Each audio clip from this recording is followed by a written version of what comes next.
విజయవాడ నగరంలో ఏప్రిల్ మొదటి వారం నుండే భానుడి బగబగలు కనబడుతున్నాయి. ప్రస్తుతం నేను బెజవాడ బెంజి సర్కిల్ వద్ద ఉన్నాను. చూడొచ్చు ఎండ తీవ్రత ఏ స్థాయిలో ఉందో. మధ్యాహ్నం 1 గంట ప్రాంతంలో ఎండ తీవ్రత ఏ విధంగా ఉందో చూడొచ్చు. వాస్తవంగా విజయవాడలో 4 రోజుల ముందు వర్షం పడింది. వర్షం పడిన తర్వాత ఉష్ణోగ్రతల స్థాయి పెరుగుతూ ఉంది. రాష్ట్ర వ్యాప్తంగా చాలా చోట్ల గరిష్ట ఉష్ణోగ్రతలు నమోదవుతున్నాయి. నిన్న చాలా చోట్ల 43.5 డిగ్రీల సెంటీగ్రేడ్ ఉష్ణోగ్రత నమోదైనట్టు వాతావరణ శాఖ అధికారులు చెప్తున్నారు. ఈ నేపథ్యంలోనే ఇప్పుడు ఉష్ణోగ్రతలు రాను రాను ఇంకా పెరిగే అవకాశం ఉంది. మే నెలలో తీవ్ర స్థాయికి అత్యధిక గరిష్ట ఉష్ణోగ్రతలు నమోదయ్యే అవకాశం ఉందని వాతావరణ శాఖ అధికారులు అయితే చెబుతున్న నేపథ్యంలో ప్రజలంతా కూడా అప్రమత్తంగా ఉండాలని చెప్తూ ఉన్నారు. ప్రస్తుతం విజయవాడలో ఎండ వేడిమి తట్టుకోలేక హెల్మెట్స్, క్యాప్లు కూడా ఉపయోగిస్తున్నటువంటి పరిస్థితి.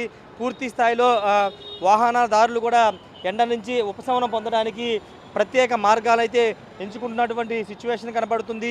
ముఖాలకి మాస్కులు, కర్చీఫ్లు కట్టుకుని ఎండ తీవ్రతను తప్పించుకునే ప్రయత్నం అయితే చేస్తున్నటువంటి దృశ్యాలు మనం చూడవచ్చు. ఎక్కడికక్కడ మొహానికి కర్చీఫ్లు కట్టుకుని ఎండ తీవ్రత నుంచి బయటపడే ప్రయత్నం చేస్తూ ఉన్నారు. పూర్తి స్థాయిలో ఉష్ణోగ్రతల సంఖ్య రాను రాను పెరుగుతుంది కాబట్టి ఇంకా దానికి కొంచెం ప్రజలు జాగ్రత్తలు తీసుకోవాల్సిన అవసరం ఉందని వాతావరణ శాఖ అధికారులు చెప్తూ ఉన్నారు.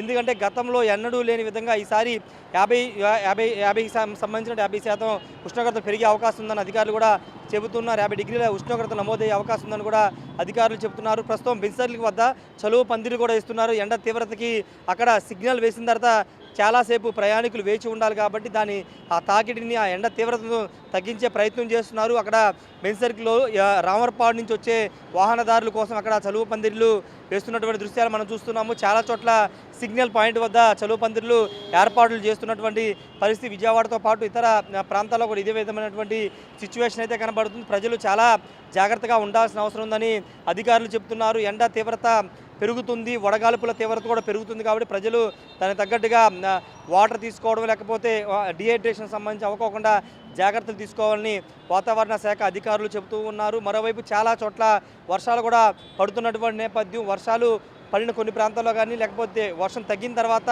వరుసగా ఉష్ణోగ్రతల సంఖ్య పెరుగుతున్నటువంటి పరిస్థితి అయితే ఉంది. ఏదేమైనప్పటికీ విజయవాడ నగరంలో భానుడి బగబగలైతే కనబడుతూ ఉన్నాయి. ఉదయం 10:30 దగ్గర నుండి భానుడి సెగలు కనబడుతున్నాయి. 10:30 నుండి దాదాపు 4:30-5 గంటల వరకు కూడా వేడి తీవ్రత కనబడుతుంది. కాబట్టి ప్రత్యేకంగా జాగ్రత్తలు తీసుకోవాల్సిన అవసరం ఉంది. ముఖ్యంగా చిన్నపిల్లలు, వృద్ధులు కూడా తగు జాగ్రత్తలు తీసుకోవాలని వాతావరణ శాఖ అధికారులు చెబుతూ ఉన్నారు. ఏప్రిల్ ఎండింగ్ నుంచి తీవ్రమైనటువంటి వడగాల్పులు, అదేవిధంగా ఉష్ణోగ్రతలు భారీగా పెరుగుతాయి కాబట్టి దానికి అనుగుణంగా ప్రయాణాలు చేసేవాళ్ళు కానీ, లేకపోతే వాహనాలను ఉపయోగించే వాళ్ళు జాగ్రత్తలు తీసుకోవాలి. ఎండవేడిమికి తగ్గకుండా జాగ్రత్తలు తీసుకోవాలి వాతావరణ శాఖ అధికారులు చెప్తున్నారు. నిన్న గరిష్టంగా 43.5 డిగ్రీల ఉష్ణోగ్రత ప్రకాశం జిల్లాలో నమోదైంది.